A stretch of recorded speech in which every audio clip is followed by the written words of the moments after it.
I'm currently on board an all-inclusive weekend cruise on one of the oldest and smallest cruise ships around. The ship I'm sailing on started her life with Celebrity Cruises and now is a completely adult-only ship where everything, including alcohol, is included. Being adult-only was one of the things that first attracted me to this cruise. I wanted to cruise with my friend, and because of her work schedule, we had to stick to the school holidays. When I saw this short 4-night cruise sailing from Spain advertised for £600, which is around $740, I knew that this would be the perfect time to give it a go. In reality, as with most cruises, I did end up paying more than that. I knew that this cruise might turn into a bit of a booze cruise given the unlimited alcohol. I wasn't sure if 4 days would be long enough, and as this would be my friend's first cruise as an adult, I hoped that my choice wouldn't let her down. Some of the reviews made it sound awful, as they always do. We flew to Palma in Mallorca to board the ship, and all of our transfers and flights were included in the cruise fare. As soon as we got off the plane, we were met by the Marella representative and put on our coach. It was very easy, and our suitcases were taken for us from the bus to the ship. We boarded the ship at around 8 p.m, which wasn't ideal as it did feel as though we were missing that first day, but because the flights came with the cruise, there wasn't really much that we could do about that. I did meet people on the ship who'd been on board since around 2 p.m, which I am very envious about, but we were just excited to get on board at this point. The ship that we were boarding was Marella Explorer 2. She started her life as the Celebrity Century way back in 1995, and she is less than half the size of the biggest cruise ship in the world. There aren't many cruise ships this old still sailing, so I was interested to see if she would feel her age. I booked a quirky cabin too, one that you do not find on modern cruise ships. When we walked into the ship, we decided to head straight up the stairs to find our cabin. The main thing on our minds at this point was food because we'd been travelling since lunchtime, but we wanted to drop our bags off first. It certainly was strange having our first look at the ship in the dark, but each bar that we passed looked like it was decorated in a completely different theme to the last one, which I really liked. I don't have a great sense of direction, and I need things to have very obvious themes so I know what they are. For example, if you said to me you would meet me in the golf bar, there is no confusion there. Heading up to the buffet, I was impressed with the layout and the design. The buffet actually goes all the way around the back of the ship, and it was here that we got our first glimpse of the included drinks. As standard, Marella include beer, wine, soft drinks, and some cocktails in every bar. Like with most things that are all inclusive, they don't actually include everything, but I did decide pre-cruise to upgrade to the premium all-inclusive package.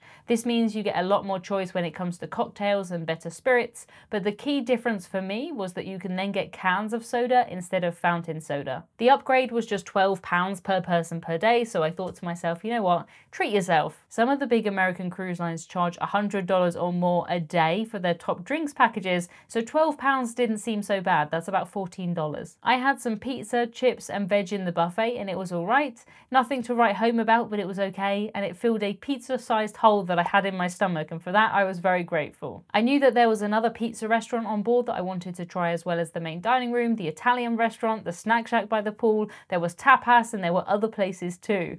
I knew I was only on board for 4 days, so I would have to make a very conscious effort to eat in each place. Wandering around the ship in the dark was so exciting, and when I say in the dark, I do mean that it was dark outside. They did of course have the lights on inside the ship, although wandering around the ship in the dark would have been fun. It was already pretty late at this point when we decided to go to the Squid and Anchor pub. It was around now that I realised that the stage of this bar was right under my cabin. I didn't know yet just how annoying that would be, even though I can sleep through almost anything. It was very busy in the lounge, very busy, and I did wonder if the whole cruise would be like this. I was expecting it to be a bit of a party cruise. After all, this was an all-inclusive weekend cruise, but I did hope that we would be able to get seats and do the things that we wanted to do. I have cruised with Marella before, and I'm a big fan of their theatre shows and the general live music that they have around their ships.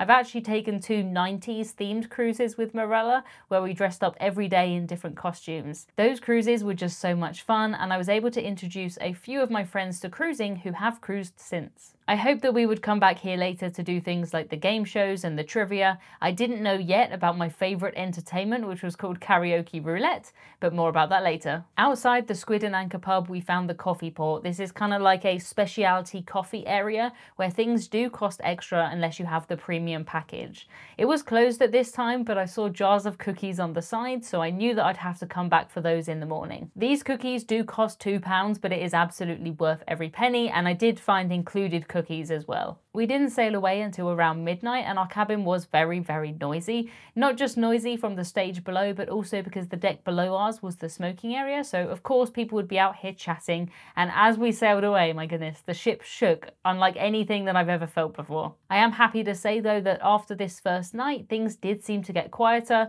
They either got quieter or we just got more used to the noise. There was still so much of the ship that we hadn't seen when we decided to call it a night. I hadn't seen the outside spaces, the promenade, the atrium, I hadn't found the main dining room or the theatre.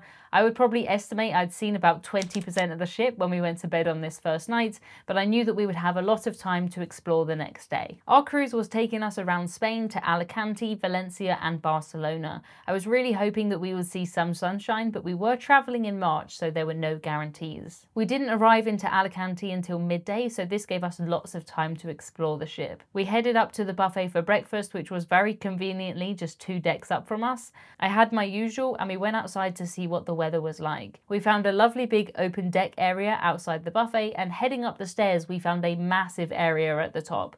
It was very, very windy, so we didn't spend too much time on the top deck, but we did find things like the mini golf and the pools. On more modern cruise ships, you'll occasionally find things like go-karts or surf simulators on the top deck of cruise ships, but back in 1995, mini golf was very exciting. I still think it is. I often find that older cruise ships have more outside space per person for just sitting around, and this ship definitely had that. We never had any trouble getting a seat up on the higher decks, even when the sun came out. By the pool, we found this sparkly blue sign, which was always great for photos, and a couple of places where we could get food. We would sometimes pick up a cookie here from the snack shack and bring those back to our cabin. On the side, they have little beach huts and they serve things like fish and chips and burgers, and they had a little grab-and-go sandwich place. I have to say I wasn't a big fan of the sandwiches here, and I did have one that was definitely a bit damp. It was damp because it was condensation, just because of the way the sandwich had been wrapped up, so don't worry that it had fallen in a puddle or something. It was nothing like that. Despite it not really being warm during our cruise, the pool deck was used a lot. Almost everybody on this cruise was from Britain, and we do love to sit out in the sunshine when it appears. Here they would play games by the pool, and because this cruise was all-inclusive, they would have drinks carts full of included drinks that you can just get any time. I did read one review that described the pool deck as Butlin-esque at best, which did make me laugh. This is a bit of a weird one, but your Britishism of the week is Butlins, and Butlins are a chain of holiday park here in the UK. You normally stay in a caravan or a lodge, and they're aimed at families. When this person described the pool deck as Butlin-esque, think about seaside organised entertainment. That's probably what they were going for. Calling something like Butlins can either be an insult or a compliment, depending on who you ask. Sometimes instead of getting a drink from the cart, we would queue up at the bar or we would order with a waiter, but if we just wanted to pick up a glass of Pepsi, this was perfect. Marella are mostly a Coke cruise line, but they do also have Pepsi. Also up high was the Indigo bar, and here there is a little clue about the past life of the ship. The lounge was massive with windows on all sides, there's a dance floor, and this tended to be pretty relaxed in the evenings. On one side there are a few casino machines and tables, and this is the clue as to the ship's past life. When the ship was owned by Celebrity, the American cruise line, the casino was in the area that is now the cafe. It was much bigger and right in the heart of the ship. When the British cruise line Marella bought it, they took out the casino and they just put a few casino machines up here. That is pretty common, and I have seen it done on other British ships too. I recently took a little trip on Ambassador's Ambience, and they changed the casino into a pub, which is perhaps the most British thing ever. The only way that this could have been more British is if they changed the pub into a Wetherspoons, and personally I'd be up for that. I'm a big fan of spoons, and imagine spoons included in a cruise fare, that would be great. Before heading off the ship, we decided to head to the main dining room for lunch. This is one of my favourite areas on the ship, and it has big windows and a grand staircase. All of the food in the main dining room is included in the cruise fare, and there aren't any set dining times. You just show up and you're seated. We ate in the main dining room for dinner twice, as well as lunch, and we also ate in the Italian part of the restaurant, which is included but has a different menu. We only had to wait for dinner once, and that was when we arrived at 8 PM. We had to wait around 40 minutes, which wasn't terrible because they gave us a little buzzer, so we just had an included drink in a bar while we waited. Normally we would eat around 6, and we never had to wait at that time. Again, the food was okay, okay. It's nothing I couldn't cook myself, and I don't think anybody would describe Morella's food as being particularly gourmet, but we never had any issues. This one did look a little rude, but it was tasty. I also love being able to see the menus on the app beforehand, and there was always lots of choice. You can tell Morella are more on the budget end when it comes to food, because things like the bread basket, they'll ask you which bread roll do you want, rather than just giving you the basket for the table. You can of course have as much bread as you want. We wandered into Alicante and we found some blue skies. It was windy, but we did not care. It was just amazing to be able to wear shorts.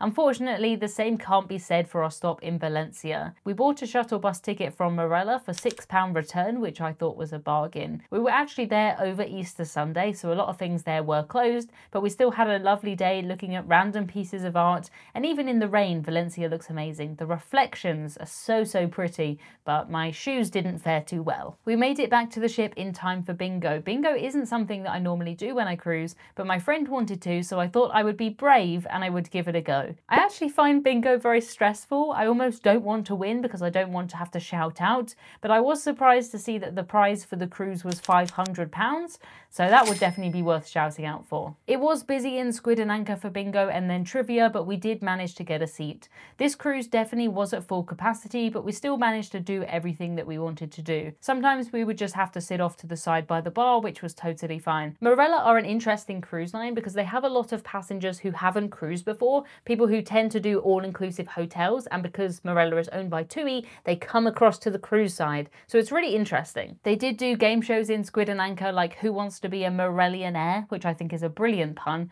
and my personal favourite, karaoke roulette. It's just like regular karaoke, apart from you don't know what song you'll be given. It's usually whatever is funniest, so if there's a little girl singing, they'll normally give her a song that's sung by a boy band, for example. One person was given Gangnam Style, which is almost entirely in Korean, and she did amazingly. It was fantastic fun to watch, and I do stress watch. For me, that's what this cruise was about. It was about relaxing with my friends. Everyone seemed to be having a great time, which was really nice to see. Morella definitely aren't traditional or formal, but they are good fun. We went to an Italian restaurant for dinner, and the service was slower than normal. That's kind of to be expected on a short 4-day cruise. I'm not sure why exactly, but the shorter cruises are always busier than the longer ones. I suppose it's that people want to make the most out of their cruise, so they're always out and about everywhere. I did see this sign in the airport when flying out to meet the ship, which made me laugh. It says, "Please, if you have checked in, go straight through security. There is no strike, but they are working very slow." I appreciate that honesty. The service was definitely slower than it has been on my other Morella cruises generally, but it wasn't for a lack of trying. The crew was so friendly and they were running around everywhere. We weren't ever in any great rush, and we'd normally find that if one bar was overly busy, the other bars wouldn't be, so we would just walk to the next one to get a drink if we didn't want to wait. The drinks were unlimited, of course, so I'm sure that does make people drink more than on other lines. Having said that though, I didn't see any worse behaviour on this cruise than on any other cruise line. My friend told me that I had to tell you how brilliant and friendly the crew were. Everyone that we had the pleasure to meet on this cruise was brilliant. There was a nice mix of ages on our cruise. We saw people celebrating their 30ths, their 50ths, their 60ths, and because this cruise was adult only, there are of course no kids or teenagers.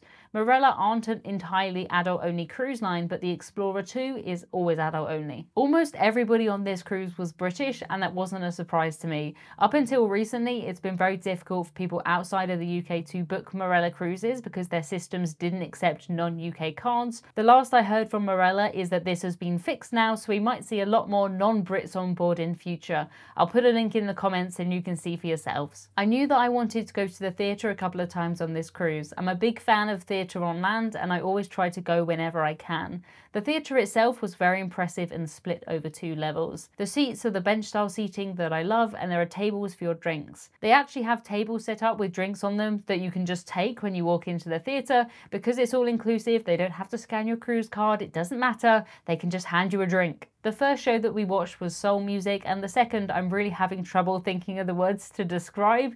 It was a show about misfits in a circus. The singers and the dancers were fantastic, and there were loads of costumes and set pieces to keep me interested. There isn't any booking of shows or anything like that on Morella cruises. You just show up and you sit down. Information about the show and other things will be in the daily schedule that's delivered to your cabin each evening. They have a section where you can pay to add a message, and way back in 2018 I had my own message here. That was was way back when I did my first ever charity head shave on the stage of the theatre. The captain shaved my head and we raised money for charity. So we put a little message in there saying, you know, come along and watch Emma get her head shaved. If you've been here on this channel since then, let me know in the comments, because that feels like a very long time ago, because it was. I always prefer theatre shows that have a bit of a story rather than just people singing song after song, so these shows suited me nicely. Whenever I cruise, I do play a game called How Many Days Until I Hear the Greatest Showman soundtrack, and this was day 2, which was pretty fast. We only had one day in Barcelona, so we wanted to make the most out of it. We decided to get the cruise bus that stops outside the cruise terminals to get into town, and then to get on the hop-on hop-off bus. If you've not been to Barcelona, it's probably a lot bigger than you imagine, and the bus is my favourite way to cover a lot of ground fast. You can see Barcelona right about here. There are lots of different hop-on hop-off bus companies in Barcelona, and it did catch me out. A lovely lady handed me a map and then I got on the bus. I'd pre-booked my tickets online as it was cheaper, and when I was on the bus I was listening to the audio and trying to follow the map. The bus didn't seem to be going anywhere on the map, and it wasn't until they said, "This is the stop for the blue route," that I realised that something had gone wrong, because my map only had a red and green route. It turns out the map I was given was for the other bus company entirely, but it was okay. I just googled it and I found the right map on my phone and we were back on track. Back on the ship, we headed to the included pizzeria, Nonna's Pizza. Here we could have pasta freshly made for us, or we could just grab pizza from the buffet. I decided to do that, and again, the pizza was okay, but it wasn't really any different from pizza I could cook in my oven at home. If you go in the evening, they do make pizza fresh to order, but lunch is just more buffet style.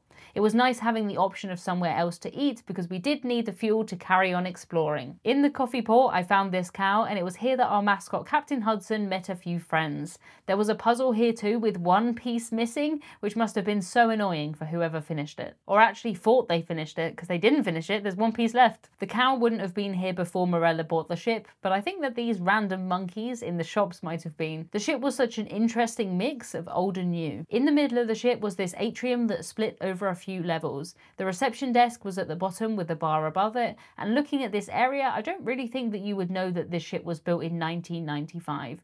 Nothing really here though is from 1995, it's just the kind of skeleton of the ship. She's had an almost full facelift. Odd little things around the ship though, like the doors on some of the public bathrooms, did give away the age. I guess if it ain't broke, don't fix it. The basic price of this cruise was £655 per person for 4 nights, which is $810 US. That included all of the flights, the transfers, the food and the drinks. That price is based on 2 people sharing a cabin, and I decided to pay an extra £206, which is $250 per person, to upgrade to a balcony cabin. I also added on £45 for the premium all-inclusive package, bringing my total to £906, which is $1,120.